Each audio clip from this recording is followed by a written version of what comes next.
kembali kepada BP3 punya cerita. 3C, cari cuan cepat. Mas Edi, melanjuti dari cerita konsep dan pelaksanaan, adakah pengalaman-pengalaman yang Mas Edi pikirkan dapat menjadikan suatu cara atau kiat memajukan pemuda Pancasila di masa depan? Silakan Mas Edi. Bicara pengalaman, saya yakin semua orang punya masa lalu. Termasuk saya ketika berdiri, duduk di hadapan pemirsa, di hadapan Bang Baruno, bahwa pengalaman adalah guru yang terbaik. Akan menjadi lebih baik lagi kalau pengalaman itu buruk, kita tidak perlu mengalami, hanya cukup belajar dari orang-orang yang sudah melewati. Tahun 1990 saya masuk Jakarta dengan bekal dari orang tua, sekolah S3, SD, SMP, SMA. Wih, luar biasa. Ada yang luar biasa. Begitu masuk Jakarta, saya langsung jadi dokter, mondok di kantor. Mondok di kantor. Jadi saya sempat tinggal di kantor dengan fasilitas yang minim. Kemudian saya memutar otak bagaimana supaya saya bisa survive di ibu kota yang katanya lebih kejam daripada Ibu Tina. Ibu Tina. Iya, jadi mulailah saya memutar otak. Saya ada tinggal di suatu daerah yang brong pada masa itu di Senen. Saya tinggal di Paris, ya. Tanah Tinggi kalau sekarang. Saya tinggal di Paris dan saya pegang satu wilayah. Itu mulai dari perempatan Senen yang sekarang jadi Atrium sampai Polres Jakarta Pusat. Itu cukup pendek. Tetapi persaingannya luar biasa ketat. Banyak etnis duduk di sana, banyak orang dengan latar belakang berbeda bermain di sana. Selama 3 tahun saya main di situ, di sektor informal tentunya. Setelah itu tahun 93 saya pindah ke Pluit. Saya pindah di Pluit, saya jadi orang sakti, Om Baruno. Wih, luar biasa orang sakti. Orang sakti. Orang sakti itu di Jalan Pluit Sakti Raya namanya.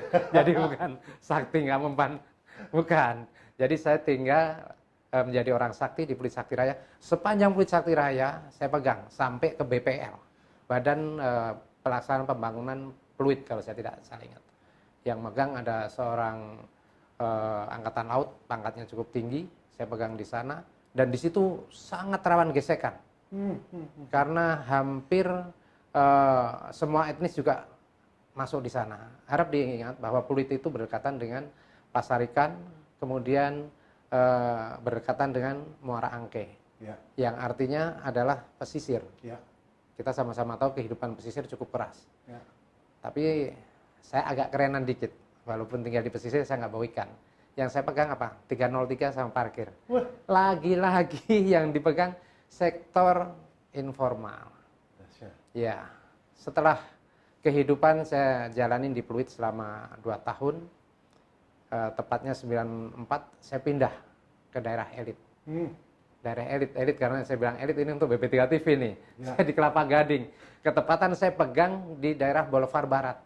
Mulai dari Bundaran sampai ujung bypass yang sekarang menjadi MOI. Itu pegangan saya. Lagi-lagi yang saya pegang tempat yang cukup basah. Karena di sini dulu, ini di sini nih ya, pemirsa, ini dulu rawa yang dalamnya kira-kira 7 pohon bambu masuk, nggak kelihatan. Itu rawa. Di sini baru mulai bergeliat kehidupan sama 303 cukup marak dan saya punya penghasilan yang luar biasa pada masa itu di sini. Tetapi ada satu hal yang menjadi pengalaman saya bahwa duit jin itu dimakan setan memang betul. Itu tidak bisa kita pungkiri. Itu betul dan saya mengalami cukup lama. 98 terjadi kerusuhan, termasuk di sini daerah yang cukup parah di pinggirnya, tetapi kemudian ditutup akses ke dalam cukup aman akhirnya. Nah, pada masa-masa kurun waktu 90 sampai 98, 8 tahun saya hidup di jalanan. Jadi saya main sendiri, saya belum mengenal namanya organisasi, belum mengenal. Setelah saya menikah, baru mulai menata kehidupan. Kemudian tahun 2004, saya diajak sahabat saya, Dr. Aat Harahara, masuk organisasi. Ayo masuk.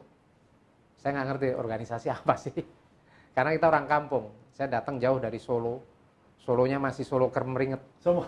Jadi dari Solo masih jalan lagi kira-kira 30 kilo. 30 kilo. Iya, Solo Kermeringet ke kota Kabupaten Sukoharjo.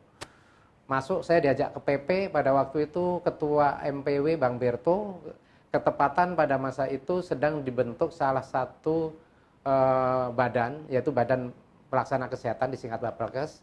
Saya nggak tahu Dokter Aat mungkin linglung ngajak saya yang anak bandit di jalanan diajak masuk, tapi saya terima. Saya sudah punya niat, saya harus memperbaiki diri dan kita semua orang punya masa lalu.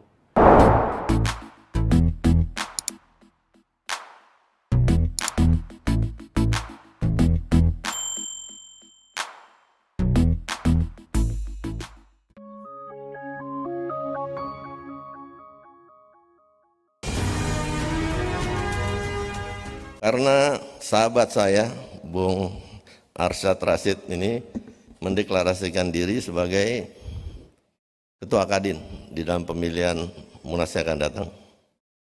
Beliau kebetulan adalah Wakil Ketua Umum di organisasi yang saya pimpin. Jadi konsekuensi logisnya adalah saya harus mendukung beliau. Kalau Ketua Umumnya mendukung beliau, berarti setiap komponen aktivis, kader, pengurus pemuda Pancasila yang ada di Kadin atau di asosiasi wajib untuk memilih beliau. Anggota saya yang menjadi pengurus, menjadi pimpinan Kadin-Kadin di daerah atau asosiasi yang mempunyai hak pilih, saya instruksikan untuk memilih Bung Arsyad. Terima kasih. Wassalamualaikum warahmatullahi wabarakatuh.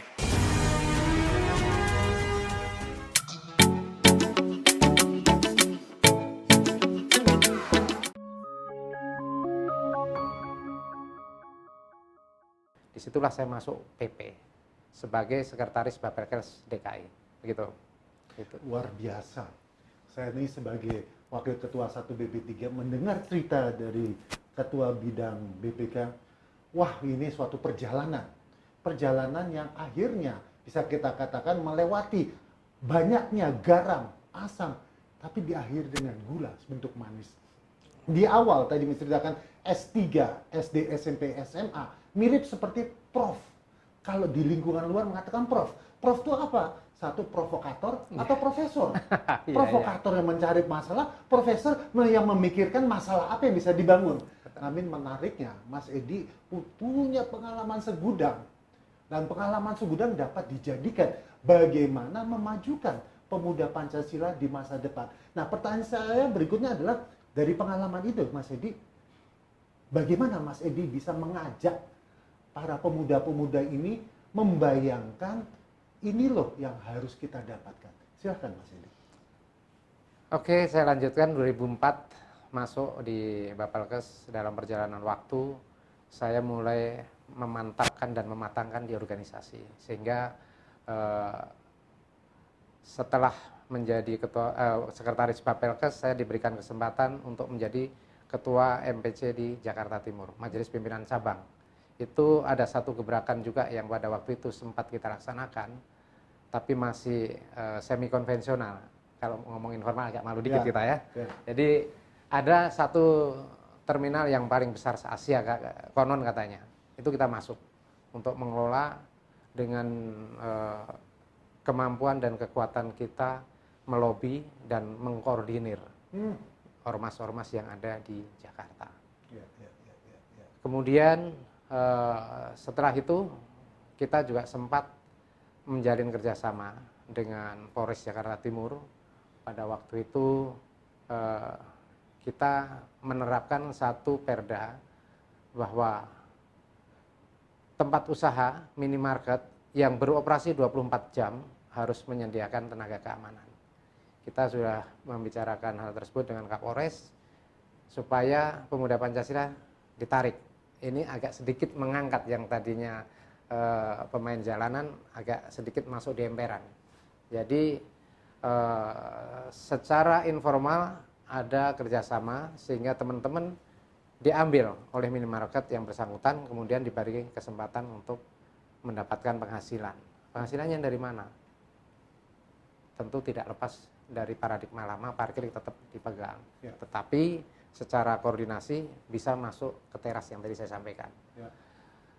Pasca menjadi pengurus di MPC, jadi ketua MPC 2000 sampai 2014, jadi 2009-2014 saya ketua MPC, kemudian masuk di MPN.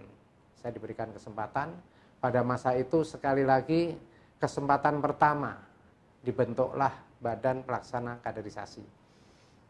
Saya diminta untuk melayani sebagai Wakil Ketua BPK, dan konsep pada masa itu adalah konsep ketum yang menyampaikan satu kali kaderisasi keluar 3 hasil.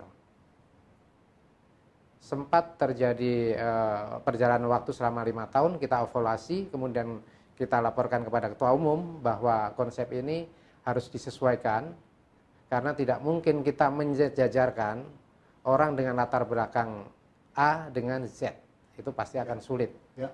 Ya, seperti itu. Dan sekali lagi acungan jempol ini kita sampaikan ke ketum. Ketum kita itu orang yang humble, menerima masukan, tapi speak in data.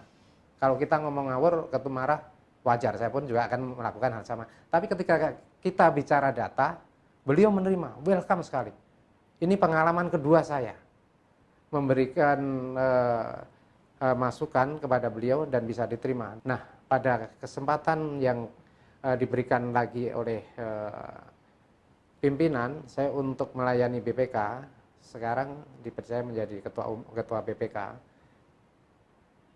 Coba pikirkan konsep apa yang akan dibuat di BPK sehingga menjadikan keinginan ketum back to zero, dari haram jadah kembali ke sajadah. Silakan. Wow, cukup menarik ya, pemirsa, bahwa apa yang disampaikan Mas Edi itu dari awal Mas Edi berada di jalan dan bergabung dengan Ormas Pemuda Pancasila dan kembali di jalan, menunjukkan bahwa kembali di jalan adalah kembali memberikan semangat kepada para pemuda Pancasila untuk mempersiapkan diri di masa depan. Namun tentunya sebelum kita melanjutkan Mas Edi, kita simak pesan-pesan dari 3C. mitra BP3. Tentunya salam 3C dulu, cari cuan cepat.